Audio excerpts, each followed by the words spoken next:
Allez, bonjour à tous, j'espère que vous allez bien. Aujourd'hui, on va assez rapidement faire une update sur le Bitcoin. Ensuite, ce que je vous propose, c'est de se concentrer sur 5 cryptos, FET, SUI, WIF, NIR et Trump. C'est des cryptos qui ont un flux haussier, qui ont très bien rebondi ces derniers jours. Donc, on va s'intéresser sur ces cryptos-là, voir s'il y a des opportunités long terme ou au contraire, vaut mieux attendre un retracement. Et surtout, sur du court terme, voir comment on peut en profiter.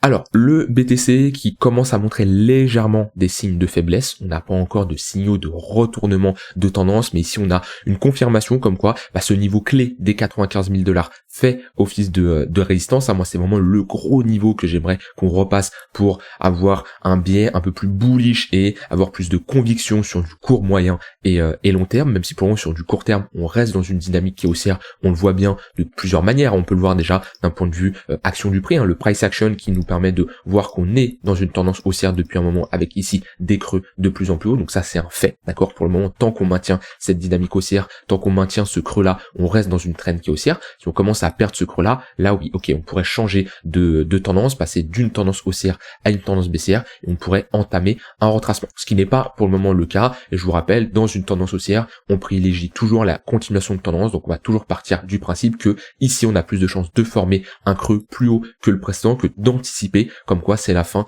de notre tendance. Maintenant, attention, comme je dis, on est sur un niveau de résistance et voilà, pour moi, je m'attends pas à énormément de volatilité ce week-end. Comme d'habitude, le samedi, le dimanche, c'est les journées où les marchés sont fermés et surtout depuis les ETF qui sont arrivés sur les cryptos BTC et Ether, c'est là où on a le moins de volatilité. On le voit, si je mets les volumes, samedi, dimanche, c'est à ce niveau-là, samedi, dimanche, c'est à ce niveau-là, samedi, dimanche, voilà, on voit que les phases où il y a les plus faibles volumes, c'est le week-end. Donc en général, c'est pas tout le temps, ça nous a déjà arrivé des week-ends avec énormément de volatilité, mais souvent c'est des périodes où au contraire, il n'y a pas trop de volatilité. Et moi, c'est des périodes où j'ai souvent moins d'opportunités quand même que la semaine. Je peux faire autre chose, comme préparer la prochaine semaine qui arrive la semaine prochaine, prendre du temps pour moi, revoir mon journal de trading, peaufiner certaines choses. Je vous invite à vous former, Vous pouvez lire un livre, suivre des cours sur le trading, peu importe, mais c'est une période où en général on ralentit un peu la cadence parce que là sur la semaine, surtout ces derniers jours, ça a été chargé. Là on a une semaine quand même avec pas mal de volat, lundi, mardi, une semaine assez intéressante qui a performé. Donc des fois faut un peu lâcher le pied, surtout qu'on a eu comme ça des performances sur cette semaine qui ont été plus que bonnes. Donc maintenant on est sur résistance. Comme dit, je vais pas chercher des shorts tant que j'ai pas de signaux de faiblesse. Ici, si je mets le tunnel 15 minutes, on voit bien qu'il fait office de support. Le tunnel 15 minutes, c'est des moyennes mobiles, c'est un indicateur que vous pouvez retrouver en ajoutant ici Multime Frame Vegas Tunnel. Voilà, Vegas Tunnel et pivot, vous le mettez. Vous avez également comme moi ici, des tunnels qui sont tout simplement 3 moyennes mobiles qui permettent de faire une analyse multi-time frame avec différentes unités de temps. Ici, mon tunnel rouge, c'est le tunnel 4 heures, le tunnel orange, c'est le tunnel 1 heure, le tunnel blanc, c'est le tunnel 15 minutes, et le tunnel bleu sur du très court terme ici, c'est le tunnel 3 minutes. Et le tunnel jaune ici, c'est le tunnel daily, ce qui me permet tout simplement d'avoir une représentation globale sur différentes unités de temps et d'avoir vraiment une vision d'ensemble sur différentes unités de temps, ce qui me permet d'avoir une meilleure représentation, savoir si on est plutôt dans un flux acheteur, un flux vendeur, si je vais plutôt chercher des longues, des shorts, et surtout avoir des points de repère. Et ce tunnel 15 minutes, c'est un très bon point de repère quand on a comme ça une bonne dynamique haussière pour jouer les pullbacks et accompagner cette tendance. Maintenant, comme je dis, on voit bien qu'on a un affaiblissement. Déjà, si je mets ici un MACD, on va pouvoir le voir que on a ici une perte du momentum. On a un M ici sur le MACD qui est très léger, mais on a quand même ici une structure sur le MACD, et surtout de toute façon on le voit bien que cette impulsion haussière est moins importante que cette impulsion haussière. C'est normal, Ici on fait une impulsion à la hausse, une seconde, une troisième, dans une tendance, plus on fait d'impulsions, plus en général les dernières impulsions sont plus faibles. C'est normal, une tendance s'affaiblit et c'est logique. Donc c'est pas parce qu'une tendance s'affaiblit que c'est ça y est, c'est la fin, on va repartir dans une tendance baissière. On voit bien ici on a eu une impulsion à la hausse, une deuxième, une petite troisième ici, voire ça on peut considérer comme juste une deuxième, et ensuite on a eu une phase de latéralisation, jusqu'à retrouver ici une impulsion haussière. Bon, on peut faire la même chose, rien ne nous empêche ici de latéraliser et de repartir ensuite à la hausse, mais c'est vrai que à la fin d'une tendance, en général, on passe par une phase de latéralisation avant de soit partir dans une structure de retournement et partir dans une dynamique baissière, ou de repartir à la hausse, sachant que un range précédé par une dynamique haussière plus de chances de break par le haut. Maintenant, ici, on est dans une phase quand même de compression, vu que oui, on est dans une trend qui est haussière, mais on est également sur un niveau de résistance, le niveau des 95 000 $. Donc c'est là où faut un peu être prudent, mais il peut y avoir des opportunités. Hein. Là, dans le tunnel 15 minutes, moi j'aime bien les pullbacks comme ça. En plus, on a une divergence haussière sur du court terme, un affaiblissement des vendeurs. Si on a ici une petite pattern de retournement, un break du tunnel 3 minutes, on peut chercher des longues pour revisiter ici ces sommets-là. Ça peut être un setup qui s'enclenche. Si par contre, inversement, on commence à perdre le 15 minutes, on structure ici des patterns de retournement et on réintègre globalement ce précédent niveau, hein, parce que là, on peut voir qu'on avait ici un range qui a été break à ce niveau-là. Donc voilà, si on commence à repasser en dessous de la précédente value area high, globalement, on pourrait dire que on a une réintégration de ce range-là, on perd le tunnel 15 minutes, on peut chercher ensuite comme target 91 000 $, globalement revisiter ce creux-là. Ça peut être des setups de short. Le plus important, c'est d'avoir des hypothèses de travail, des scénarios où quand on a des cassures et qu'on repasse dans une tendance très court terme baissière, on peut chercher des shorts. Maintenant, faut toujours partir du principe que la tendance de fond court moyen terme est haussière. Donc oui, prendre des shorts, ça peut le faire. Maintenant, en général, moi je préfère avoir une confluence des unités de temps pour chercher des shorts. Ça veut dire que si j'ai un 15 minutes, un 1 heure et un 4 heures, si les trois sont haussiers, je vais chercher des longues. Maintenant, si ici j'ai un 15 minutes qui passe baissier, je peux chercher des shorts, mais c'est assez rare. En général, je préfère avoir au moins 2 unités de temps dans le même sens. Par exemple, le 15 minutes et le 1 heure. Voilà, c'est comme ça que moi je fonctionne. Et en général, quand on cherche on cherche des longues lorsqu'on a ces 3 time frames qui sont à la hausse, qui sont orientés à la hausse, on va avoir plus de probabilité de réussite, hein, parce que ça nous montre comme quoi on a un flux qui est haussier sur différentes unités de temps. Donc voilà, en tout cas, si on perd ce 15 minutes, on peut chercher un short, mais en tout cas avec une bonne zone d'invalidation et une bonne gestion de risque, parce que on n'oublie pas qu'on reste dans une tendance de fond qui est haussière. Maintenant, on est sur un gros niveau de résistance, donc voilà, ça c'est un point important. Voilà de mon côté sur le BTC. Ensuite, on a ici 5 altcoins qui ont très bien performé. Si je prends ici cet indicateur, s'il veut bien fonctionner en ce moment, il a vraiment du mal, qui me permet d'avoir tout simplement de savoir les cryptos les plus fortes, les cryptos qui sortent le plus du lot. Hein. Voilà, si on regarde sur la semaine, on a SUI, on a NIR, on a WIF, voilà, on a des cryptos qui vraiment ont très bien performé cette semaine. Et comme je vous l'ai dit avec SUI, si SUI est forte, demain elle a plus de chances d'être forte, après-demain elle a encore plus de chances d'être forte. Donc c'est tout simplement profiter du momentum sur un actif pour faire de la continuation de tendance. Donc on va faire une analyse de ces 5 cryptos, on va voir est-ce que c'est trop tard pour se positionner, qu'est-ce que j'attendrai, quelles sont les zones éventuellement intéressantes pour me positionner, que ce soit court, moyen et long terme. Comme ça vous permet de voir pour l'investissement long terme est-ce qu'on est dans une bonne zone, également sur du court terme pour ce week-end ou la semaine prochaine, qu'est-ce que j'aimerais voir pour potentiellement rentrer en position. Alors je commence par fait.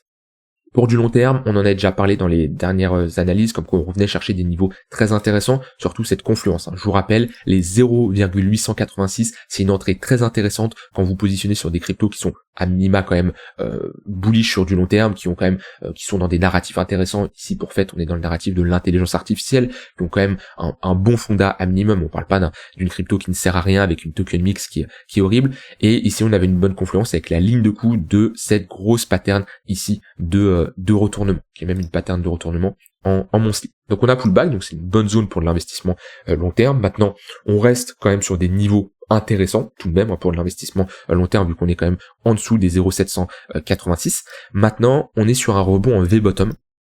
Ici, c'est un fait, on est sur un rebond en V-bottom. Souvent, le marché repart rarement en V-bottom. On va souvent structurer un retracement pour proposer un creux plus haut que le précédent et valider une pattern de retournement. C'est assez rare que on parte en V-bottom et que le marché arrive à repartir aussi vite. Alors, ça peut arriver qu'on repart en V-bottom, qu'on réintègre et qu'on fait une autre structure plus tard. Ça peut arriver, mais le plus souvent, c'est on a une impulsion, comme ici, vous voyez, on a une impulsion à la hausse, V-bottom, et ensuite, hop, on transforme ça en W pour former une plus grosse structure.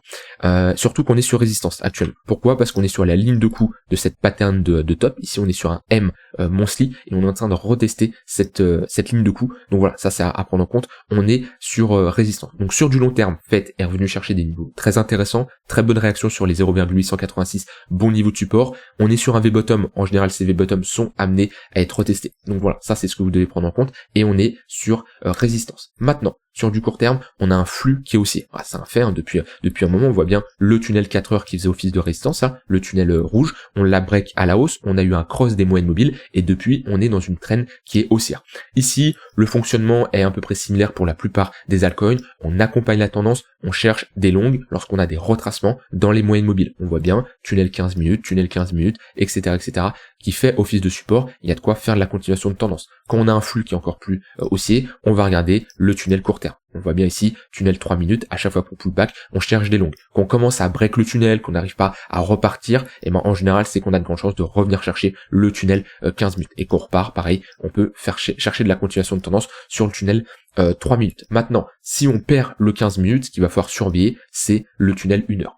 Moi, j'aime bien avoir des confluences avec des points pivots. En général, ça me donne des niveaux encore plus intéressants. Donc sur du court terme, à l'intérieur du tunnel 15 minutes, je vais surveiller des points pivots daily, par exemple comme on a ici, très bonne confluence pour chercher des longues quand on est sur ce niveau de support. Là, si on y va dans la journée, le niveau des 0,725, c'est une bonne zone. Sinon, si je cherche à regarder sur du plus moyen terme, j'ai envie de dire, si on a un retracement plus profond, cette semaine, je vais regarder ce niveau-là. C'est-à-dire que si on a un affaiblissement de la tendance haussière, en général, on passe pas directement d'une tendance haussière à une tendance baissière. On va rentrer dans une phase de latéralisation. Et ce qui est probable, c'est de revisiter ici ce niveau-là, chercher le tunnel 1 heure et commencer à range pour soit avoir une continuation à la hausse ou une continuation à la baisse, mais dans tous les cas, nous, ce qui nous intéresse, c'est de chercher des longues sur ce niveau-là. Pour moi, on a une très bonne zone de localisation au niveau des 0,67 à peu près, en confluence avec point pivot weekly, point pivot monthly et le tunnel 1 heure. Ouais, c'est une très bonne zone ici pour chercher des longues, si on y va, bien sûr. On serait ici sur un retracement de moins 10%, on peut pas anticiper ce que va nous faire le marché. Le but, c'est d'avoir tout simplement des niveaux, hein, c'est notre zone de travail. On quadrille nos charts pour savoir les niveaux qui vont nous intéresser. Et là, sur fait, si on y va dans les prochains jours, alors bien sûr, je me positionne pas n'importe comment, je veux une réaction acheteuse sur ce niveau-là, mais c'est globalement cette zone d'intervention que je vais surveiller pour potentiellement prendre des longues. Et si on n'y va pas, bah avant, je vais surveiller la réaction acheteuse qu'on va voir sur ce niveau-là.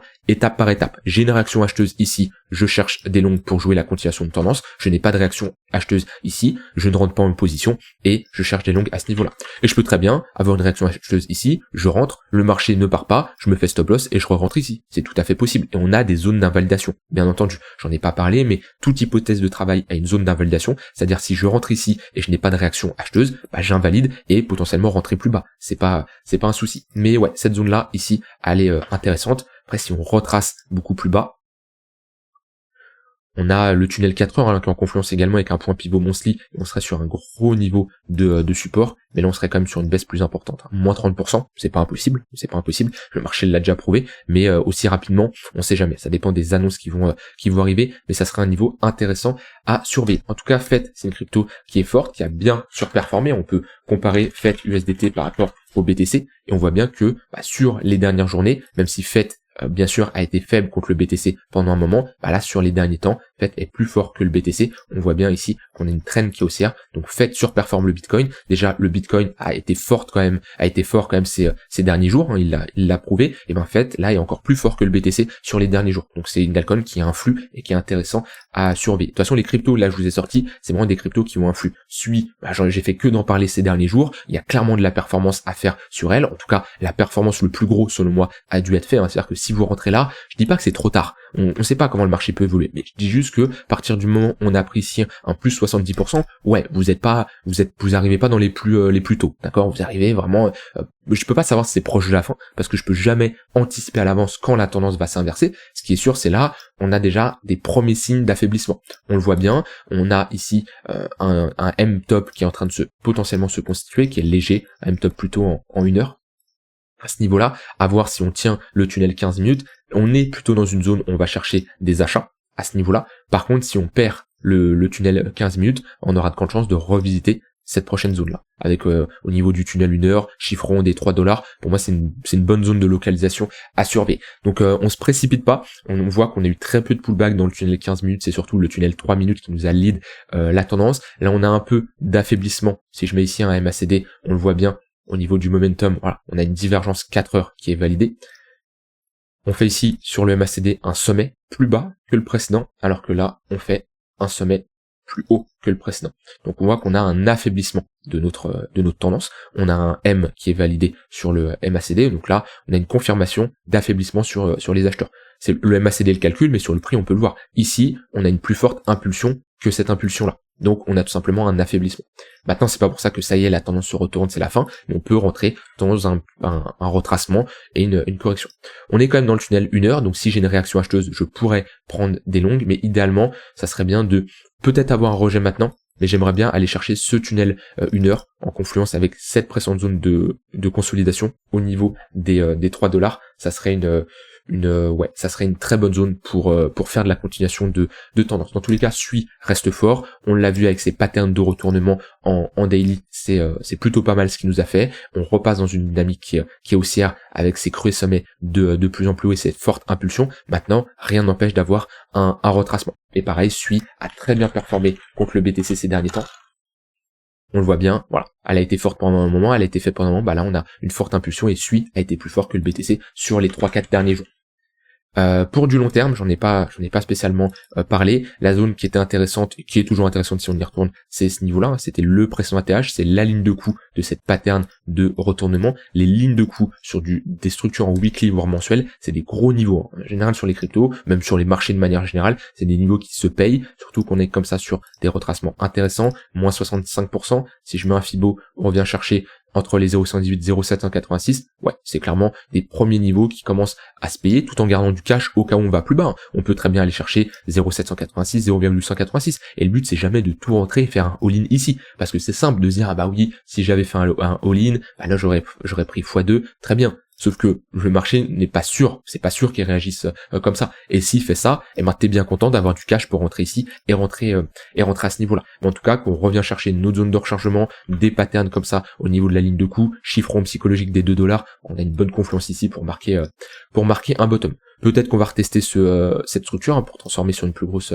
structure, c'est possible. On a formé surtout un V-top à ce niveau-là. On voit bien qu'on est reparti assez sec. Souvent ces V-top sont retestés, ce qu'on est potentiellement en train de faire ici. Maintenant on reste dans un flux qui est haussier, donc moi je vais surtout surveiller pareil cette semaine si on a des retracements un peu plus profonds avec des réactions acheteuses sur ces niveaux-là pour chercher des longues avec une zone d'invalidation en dessous, bien entendu.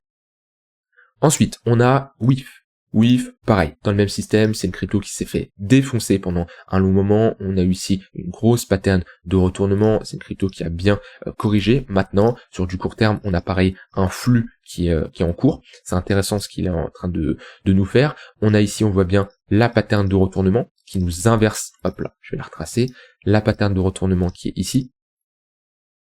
Qui nous inverse cette dynamique qui est baissière sur du court terme. Attention, si je me mets en weekly, là c'est pas ce rebond ici qui nous inverse l'entièreté de cette pattern de retournement. Non, là va falloir consolider, faire peut-être quelque chose comme ça, voilà. Mais globalement avoir une structure de retournement. Ici on est sur un M-top, d'accord. Le marché a besoin de temps, il a besoin de respirer. C'est très peu probable qu'on fasse quelque chose comme ça. Maintenant, ça n'empêche d'avoir un flux court terme et de chercher à le trader. Si je mets ici des moyennes mobiles, on voit bien que le tunnel 4 heures faisait office de résistance pendant un long moment. On a break ce tunnel 4 heures par le haut. On a eu des moyennes mobiles qui sont passées au-dessus. On est ici sur un rebond également intéressant sur les derniers jours. Si je regarde WIF a surperformé également le BTC. On le voit bien. Et il n'y a pas beaucoup d'alcool qui surperforme le BTC. Il y en a eu, mais il n'y en a pas énormément non plus. Donc c'est pour ça que je fais le choix de choisir ces cryptos-là qui sont plus forts que le BTC. Et du coup, voilà, il se passe quelque chose, il y a un flux, il y a un momentum. Alors il y en a qui vont chercher le pourquoi, est-ce qu'il y a eu des annonces et tout. On peut chercher le pourquoi. Ça peut nous... c'est toujours secondaire le pourquoi. C'est pas la première chose que je vais regarder parce que le pourquoi au final c'est le plus important. C'est ok, qu'est-ce qu'on fait, quelles sont les actions qu'on met en place, qu'est-ce qu'on fait, est-ce qu'on rentre en position. Le pourquoi c'est secondaire. Au final ça se passe. C'est sous nos yeux. Donc peu importe, ça se passe. Savoir pourquoi ou pas, dans tous les cas, il se passe quelque chose. Donc pour moi, c'est pour ça que j'ai choisi ces 5 cryptos là. Il se passe quelque chose. Après, si c'est parce que il y a des liquidations, des shorts qui sont liquidés, et parce qu'il y a une annonce, parce que peu importe. Ce qui compte, c'est on voit qu'il y a un flux, il y a un momentum, et moi c'est ce que j'aime pour faire de la continuation de tendance. On le voit bien, pareil, dans le même schéma. on a des creux de plus en plus hauts, le tunnel 15 minutes qui fait office de support, d'accord. On a le 1 heure qui vient de cross le 4 heures à la hausse, exactement pareil, les pullbacks, ça va être intéressant. Ici, il y a deux niveaux qui m'intéressent, sur du très court terme, il y a le niveau des 0,61, ici, on a notre tunnel 15 minutes en confluence avec ce point pivot daily, qui va être un niveau pertinent si on y va, voir si on a une réaction acheteuse, limite si on peut avoir une prise de liquidité de ces creux-là, ici, et une réaction acheteuse, quelque chose comme ça peut être intéressant de rentrer à ce niveau-là, zone d'invalidation sous la réaction acheteuse et targeter des niveaux plus hauts. Si le tunnel 15 minutes ne tient pas, moi je vais surveiller ensuite cette prochaine zone, les 0,53. On a un point pivot monthly, on a le tunnel 1 heure, on est sur une précédente consolidation, ça peut être intéressant pour, ça se trouve on va rentrer dans un range, chercher des achats ici pour reviser notre extrémité haute à ce niveau-là, ça peut être intéressant. Si on perd le 15 minutes, on aura du coup une perte sur du court terme, mais la tendance moyen terme restera haussière avec ces moyennes mobiles orientées à la hausse. Donc globalement, là on a une zone d'intervention qui est intéressante si on a un repli pour se positionner. Et sur du long terme, comme je l'ai dit, on revient chercher, oui, des niveaux intéressants. Hop. Bien entendu, cette précédente structure là. Maintenant, la tendance de fond reste baissière. On a un tunnel daily qui est orienté à la baisse. Pour moi, ici, on a besoin d'avoir une phase de consolidation, proposer une structure, quelque chose qu'on a fait comme ici, mais à l'inverse, peut-être pas aussi long, peut-être pas y passer ici 1 an, mais au moins quelques semaines, quelques mois même, proposer une pattern de retournement où là on pourrait se positionner. Ensuite, on a NIR. NIR, c'est une crypto qui a été faible pendant un moment. Je vous l'ai dit, attention, c'est une crypto qui, d'un point de vue fonda, est intéressant. Elle est dans des narratifs pas mal également. Mais le fait d'avoir perdu ce niveau-là, le niveau des 3,5, 4 dollars ici, hein, cette grosse structure de 1 an, c'est pas beau. D'accord, c'est pas beau. On a ici une tendance long terme qui est baissière, avec un tunnel daily qui crosse à la baisse le tunnel 3 jours, c'est pas terrible, on pourrait être sur quelque chose qui est similaire à ça, hein. C'est-à-dire que là on a une pattern de top, on break, on voit après, on rentre dans un gros bear market. Je dis pas qu'on va faire exactement la même chose, mais dans tous les cas, même si on a ça, pour du long terme, il peut y avoir des opportunités si on revient chercher des niveaux intéressants, mais sur du court terme, il peut y avoir des rebonds où on peut trader le flux. Vous voyez, ici, on a un rebond, on fait quand même un plus 80%. Sur de l'intraday, sur du swing, il y a des opportunités. Ici, on fait un x2, il y a des opportunités. Après, il faut savoir prendre ses profits. Il faut différencier le long terme et le court terme. Les trades que je vous montre depuis tout à l'heure, potentiellement à prendre, on prend position, on n'attend pas un x3 pour prendre des positions.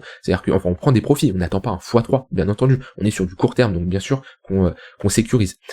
Sur du long terme, j'avais tracé cette zone, hein. On est venu dessus, on a proposé ici une première réaction acheteuse. Maintenant, voilà, moi j'aimerais avoir une plus grosse pattern de retournement. On peut revenir chercher le tunnel daily et se faire rejeter, faire quelque chose comme ça, mais dans tous les cas, je veux ici avoir une phase de consolidation et une rupture par le haut de cette phase de consolidation. Parce que pour le moment, voilà, on reste dans une tendance weekly qui reste baissière. Si je note les sommets importants, on voit qu'on fait toujours des sommets de plus en plus bas. Maintenant, sur du court terme, il y a un flux, c'est une réalité. Pareil, NIR, c'est une crypto qui surperforme le BTC, pas aussi bien que les dernières cryptos qu'on a vues, mais sur du daily, c'est intéressant. Sur du court terme, c'est intéressant. C'est pas la crypto qui a le plus de flux, mais elle se décorrèle quand même. On voit, hop, si je me mets aller ou NIR, voilà, dans la semaine là, ça reste une des cryptos qui a le plus performé. Pas autant que SUI, pas autant que WIF, mais c'est une crypto quand même qui sort un peu du lot.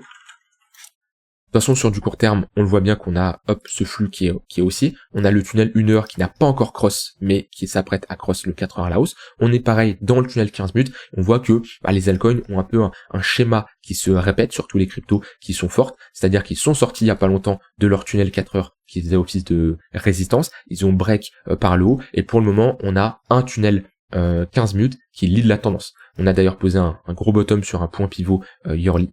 Voilà, ça c'est important de le noter, hein. Mais les points pivot yearly, c'est des niveaux clés, hein. C'est des niveaux qui sont calculés en fonction des clôtures de l'année précédente. Donc ça veut dire qu'on est quand même sur des points d'intérêt extrêmement importants. On a posé ici un bottom et sur du court terme, je vais juste enlever le point pivot yearly pour que ce soit plus simple à visionner. Sur du court terme, on est dans une trend qui est haussière. Pareil, sur du court terme, cette zone-là, des 2,580, c'est une bonne zone. Tunnel 15 minutes, point pivot daily. Et si on le perd, ensuite, on va voir ce niveau d'intérêt-là. C'est un niveau qui doit être tenu. Ça serait pas terrible de repasser sous le tunnel 4 heures et de break ce creux, ce précédent creux. Donc on peut rentrer dans des ranges ici, hein. C'est tout à fait possible. Mais dans tous les cas, quand on retrace comme ça, on se dit pas on rentre dans un range. On se dit, ok, on reste dans un flux moyen terme qui reste haussier. On va chercher globalement à se positionner pour faire de la continuation de tendance. Mais donc, qu'on parte ici à la hausse ou qu'on rentre dans un range, dans tous les cas, si on rentre à ce niveau-là, on peut avoir ici un premier TP partiel sur l'extrémité haute. Donc ouais, deux zones, une intermédiaire au niveau du point pivot daily et le tunnel 15 minutes si on y va. Et ensuite, sur du plutôt moyen terme, cette zone-là, tunnel 1 heure, point pivot weekly, tunnel 4 heures et ce précédent creux. Et je vais terminer par le token Trump. Trump, je me rappelle, hein, j'en avais parlé, il me semble que c'était la semaine dernière. Où j'avais fait une analyse, je pense que vous pouvez toujours aller la voir. Je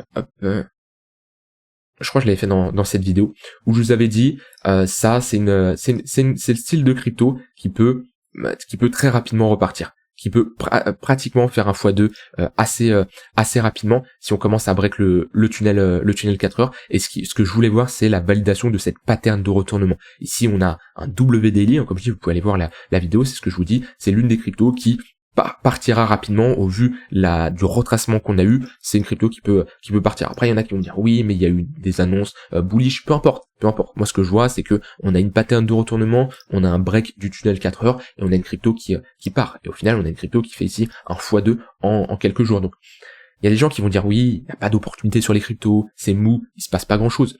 Un x2 c'est une opportunité. C'est-à-dire que si vous avez été matrixé au point de vouloir avoir des x50, x100, c'est pas la réalité des choses. Est-ce qu'il y en a? Oui. Est-ce qu'il y a plus de chances que vous cramez votre capital en cherchant des x100? Vous pouvez, si vous faites une analyse vraiment poussée d'un point de vue fonda et tout, ça peut arriver. Maintenant, c'est extrêmement complexe. Moi, je préfère trader ce genre de flux. On prend un x2, même si on prend pas un x2, on prend un plus 50%, c'est assez suffisant pour se payer sur du court terme. Et là, pareil, on a un flux qui est très intéressant. On voit que dans le même schéma, le tunnel 3 minutes fait office de support. Quand on le perd, c'est le tunnel 15 minutes qui vient faire office de support. Et là, on reste dans un flux qui est majoritairement haussier. On a ici une bonne zone. J'aimerais bien avoir une confluence avec le tunnel 15 minutes, venir chercher ce niveau-là. On a un point pivot daily qui est légèrement au-dessus, mais globalement, cette zone d'intervention, si on y va, avec le 15 minutes qui fera office de support, ce pressant sommet, ce pressant haut de range, on vient s'appuyer ici, on a une réaction acheteuse, ça peut être une bonne zone pour faire de la continuation de tendance et chercher un prolongement de notre dynamique qui est haussière. Si on perd le 15 minutes, j'aimerais bien aller chercher le 1 heure, alors il faudra voir où on se situera à ce moment-là, mais là on a une bonne confluence entre ce point pivot monthly, le 1 heure, si on fait quelque chose comme ça peut être une bonne zone, on serait dans un plus gros range ici, bloqué entre deux bornes. Voilà, ça c'est ce que je vais surveiller, puis après sur du long terme, toujours compliqué de se positionner sur du long terme sur une charte qui est aussi jeune. Idéalement, on aimerait voir un socle se constituer, c'est-à-dire une pattern de retournement. Ça nous donnera comme information que dans cette zone-là, la demande est supérieure à l'offre. On aurait déjà un premier bottom qui sera identifié. Ça sera beaucoup plus simple pour se positionner. Voilà globalement mon avis sur ces 5 cryptos fortes. On voit qu'il y a des opportunités pour faire de la continuation de tendance et des cryptos qui sont intéressantes. Méfiance quand même, on a BTC qui est sur le niveau des 95 000 $. Donc avec tout ce que j'ai dit, vous devez avoir quand même une stratégie, vous devez avoir une gestion de risque, vous devez savoir à quel moment vous rentrez, à quel moment vous invalidez votre scénario, à quel moment vous prenez des profits. Tout ça, c'est pas je rentre et je verrai après. Non, un vrai trader, c'est quelqu'un qui a un plan complet, il sait où rentrer, où sortir, il sait à quel moment il doit invalider son scénario, il sait qu'est-ce qu'il perd s'il a tort, qu'est-ce qu'il gagne s'il a raison, sa gestion de risque et j'en passe. Ça, c'est vraiment un point important. Et voilà, mon but, c'est je vous ai sélectionné 5 cryptos, ça vous permet de savoir les cryptos qui ont un flux qui peuvent être intéressants à trader. Maintenant, toujours avoir une gestion de risque parce que c'est pas parce qu'une crypto est forte qu'elle va être sûre à 100% forte la journée précédente et les semaines d'après et les journées d'après. Maintenant, d'un point de vue proba, FED, SUI, WIF, NIR, Trump ont plus de chances d'être fortes que des altcoins qui ont rien fait, par exemple comme Toncoin, d'accord. Peut-être Toncoin va se réveiller, mais pour le moment c'est pas la chose la plus probable. Je vous laisse avec ça, je vous souhaite une très bonne fin de journée. Dites-moi en commentaire les cryptos que vous voudrez que j'analyse, également les cryptos qui vous intéressent. N'hésitez pas à rejoindre la Trader Letter de voix. Demain j'envoie un mail, chaque dimanche j'envoie un mail où je partage de la valeur. Demain on va voir un point très important qui peut améliorer votre trading. Je vous laisse avec ça, je vous souhaite une très bonne fin de journée et je vous dis à demain pour une prochaine vidéo. Bye bye.